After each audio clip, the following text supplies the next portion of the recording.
A very good morning to you on this mighty, messy Monday morning. It's raining where I'm sitting and broadcasting this morning. But if you've joined us, you have joined the fifth connection, where we look at the biblical text and do our utmost to extract serpentine wisdom for what the text has for our lives. And so we're going to continue right along where we left off last week, and quite an extensive chapter, which tucks along from verse 1. I think it goes all the way down to verse number 28. So 28 verses, and one must not forget that this is an unfolding story throughout this epistle. It's written up as a letter, a sermonic epistle, but notice the narrative. It's a storyline that is running from verse 1 to verse 28. And the danger of chopping it into bite-sized, what we would call bite-sized chunks, is that we could very easily lose the flow of the story. It's the flow that is important. The writer is talking to Christian Hebrews across 13 chapters, and he is tracking the idea of stick-to-itiveness.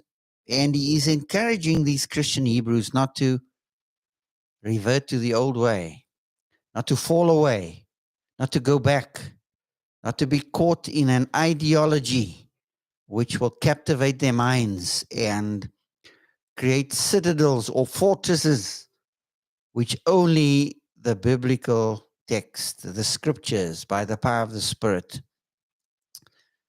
can, of course, destroy those walls that we build up. Because isms, you see, are like that. Any ism that you have adopted, you are already set up and you are curtailed in your thinking, whether it's an ism in the secular arena, so-called, or the sacred. Now, there is no demarcation between those two. All of life is spiritual. And how we respond to life comes out of that context. So we see 28 verses that are chock full of the importance of not going back, of sticking with the real and the true way, which is Christ. Star Trek was a series that was running on television many, many years ago. And the fascination that we had with the series was that the Starship Enterprise was a strange looking ship. But the Enterprise had what we call a decon chamber, a decontamination chamber. It was a small closet-like facility used to decontaminate the NX-01 crew, to decon them from dangerous and potentially lethal viruses. These viruses were microscopic life forms that were airborne and carried potential diseases that might be contracted during the party's landing on any surface, any planetary surface. And in the latest Star Trek movies, the transporters had biofilters which would automatically decontaminate people and objects and filter the systems and expel these dangerous airborne diseases. But what I'd like to pick up on is the decon chamber, because these decontamination chambers provided purgation, cleansing from contamination. We are in that section of the biblical text in chapter 9 of the book of Hebrews, written by a Hebrew to Hebrews, that they no longer remain Hebrews. That was a tall order. Think of what it would cost you to Sever your ego attachment, your egoic attachment to your ethnicity and to your culture. What would that cost you? For most of us, zero to nothing. But for Christian Hebrews, it was a mighty challenge. It was an almighty challenge to cut yourself away from that which gave you stability, identity, a feeling of belonging. Don't go back there because of the great limitations of the old order. And so in verse 1 to verse 4 of chapter 1, the believers, the Christian Hebrews, are challenged to stick with the superordinate son. He is no subby. He's a super. He's the superordinate son. Then from verse 5 of chapter 1 all the way to 10:18, he's the superordinate walk because of his worth and his work. And then from verse 19 of chapter 10 to chapter 13, he's the superordinate way. And so we picked up in verse 1 to verse 5, where we looked at the regulations that, in a sense, confined or constricted the worship of these believers. Now from verse 6 to verse 10, watch the flow of the story. The writer is going to go into great detail.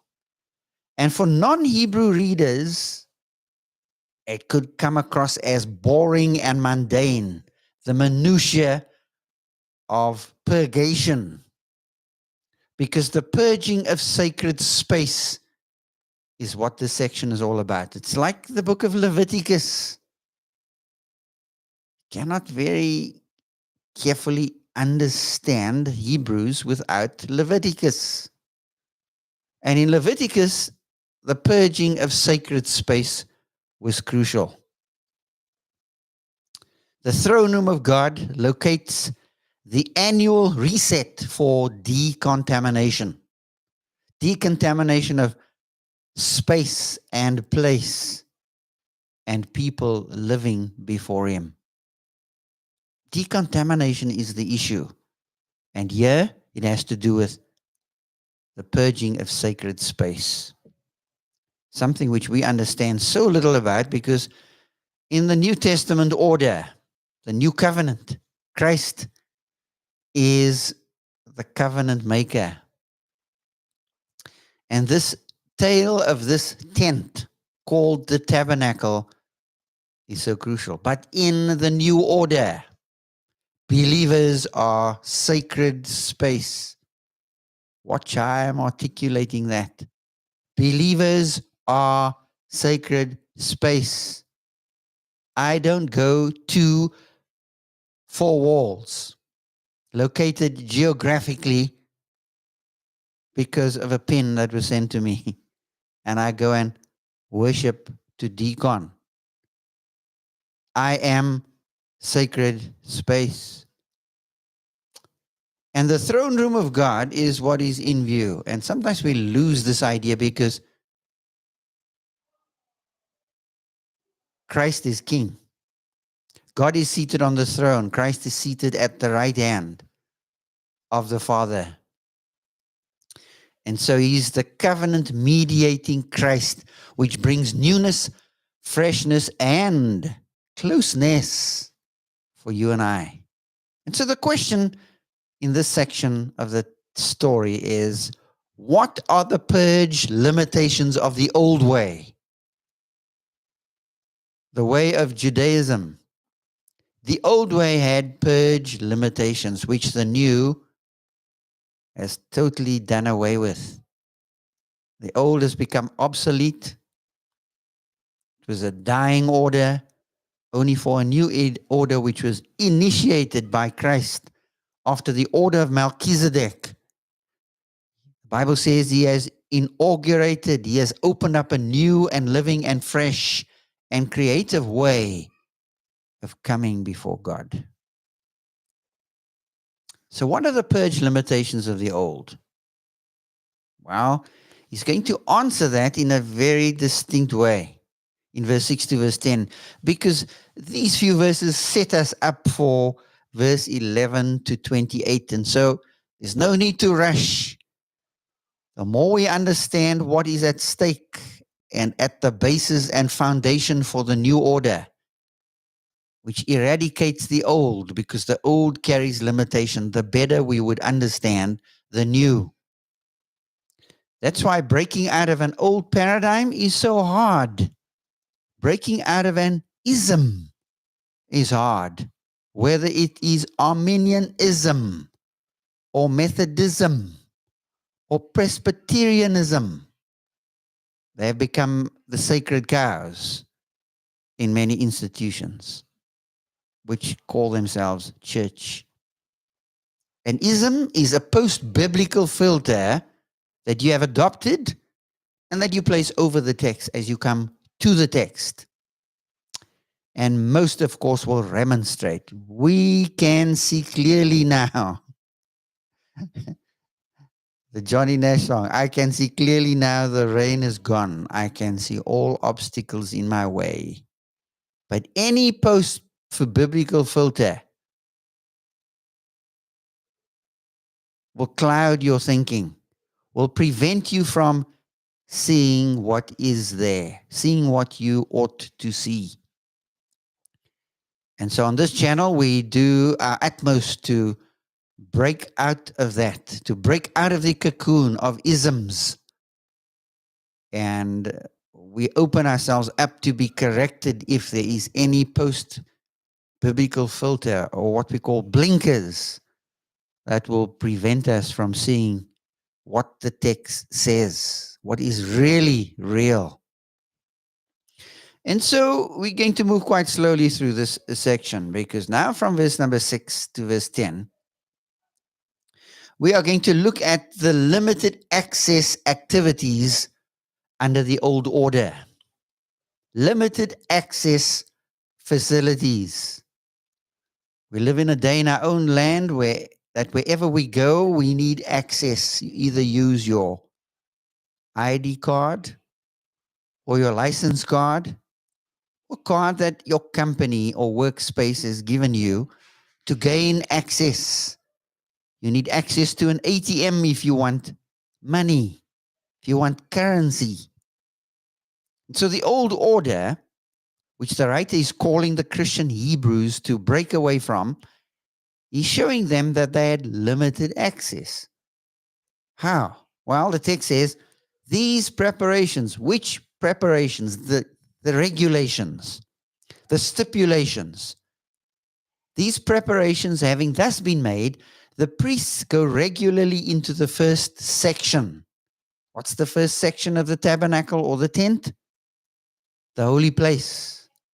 And they perform their ritual duties, but into the second, which is the Holy of Holies. Into the second, only the high priest goes, and he but once a year, and not without taking blood, which he offers for himself and for the unintentional sins of the people. So 6 and 7 talks about limited access activities, the functions of the priest and the high priest. So when the tabernacle was arranged, as it was described in verse 1 to verse 5, the priests continually entered the first compartment or the front end of the tabernacle, performing their ritual duties.